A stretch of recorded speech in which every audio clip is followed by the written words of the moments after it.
Guys, alam nyo ba na may natagpuan ako dito sa aming barangay na nagtitinda ng mga budget meal? Sa panahon nga ngayon, kung talaga nagtitipid ka, swak talaga to sa budget mo. Hindi nga lang isa o dalawa at marami ka talagang pagpipilian. Yung mga paninda nga pala nila dito ay halos parte lahat ng manok. Ano lang po? Ano to, te? Ano lang ate? Patay po. Atay. Magkano dito? 10. 10. Mabibili mo nga pala yung atay sa halagang 10 piso lamang.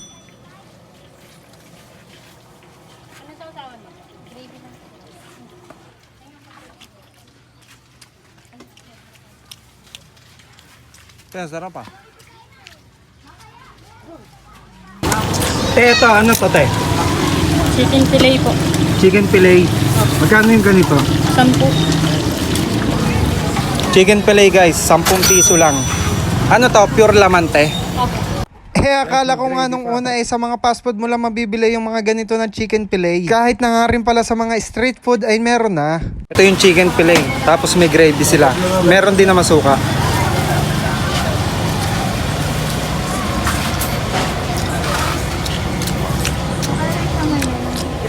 Masarap guys.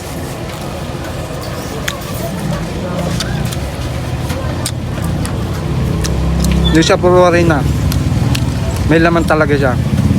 Ito po. Isaw ng Manok po. manok, te. Magkano po dito? 5 po. 5 lang. Tapos nga meron din nga pala sila ditong isaw ng manok sa halagang 5 piso lamang. 5 piso lang guys. Fried isaw siya na may coat ng harina. Masarap, wala siyang aftertaste. Oo nga. Te, ito ano to? Hita po yan. Hita ng manok. Opo. Magkano dito, te? 30 po. 30 pesos. Kahit nga rin mga Chicken Joy ay meron sila dito. 30 pesos, ganito kalaki guys. Ito, te. Pizza po. Pizza, magkano sa pizza, te? 60 po. 60 pesos. At meron nga rin pala sila ditong pidyo ng manok na mabibili mo nga lang sa halagang 60 pesos. Tapos ito, te, magkano dito sa leeg? 3.20 po. 3.20. At kung gusto mo naman ay leg ng manok ay mabibili mo nga pala ito sa halagang 3 pesos for 20 pesos. Kung nagke-crave ka naman sa Dynamite ay meron din sila dito, mabibili mo nga pala ito sa halagang 10 piso lamang din. Tapos nga ay meron nga rin pala sila ditong mayonnaise na sauce. Guys, Dynamite. Try natin kung malasa talaga.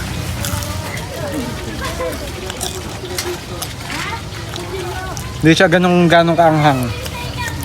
Goods lang.